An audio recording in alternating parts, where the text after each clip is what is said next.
दिवाळी सणाच्या पार्श्वभूमीवर सरकारी कर्मचारी आणि पेन्शनधारकांसाठी आत्ताच मिळालेल्या माहितीनुसार महागाई भत्ता वाढ व घरभाडे भत्ता वाढी संदर्भात महत्त्वपूर्ण अशी अपडेट प्राप्त होत आहे, ती जाणून घेऊया। सरकारी कर्मचाऱ्यांचा महागाई भत्ता हा AICPIN म्हणजे all India consumer price index number यावरून ठरत असतो। गव्हर्नमेंट ऑफ इंडियाचं लेबर ब्युरोचं प्रेस नोट रिलीज झाला आहे।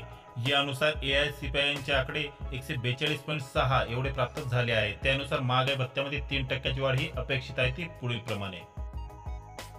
DA कॅल्क्युलेटर फ्रॉम जुलै 2024 बघा, मंथ मार्च 2024 मध्ये AICPIN चे आकडे 138.9 होते, तेव्हा महागाई भत्त्याचा दर हा 51.95 एवढा होता।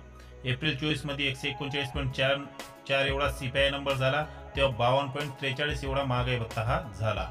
त्यानंतर बघा, मे 2024 मध्ये AICPI चा नंबर 139.9, तेव्हा महागाई भत्त्यामध्ये वाढ होऊन 52.91 एवढा झालेला आहे।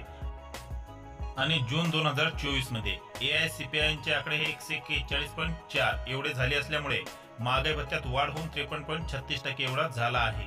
आणि हे पूर्णांकात घेतात म्हणून 53% म्हणजे महागाई भत्त्यामध्ये 3% वाढ ही निश्चित झाली आहे।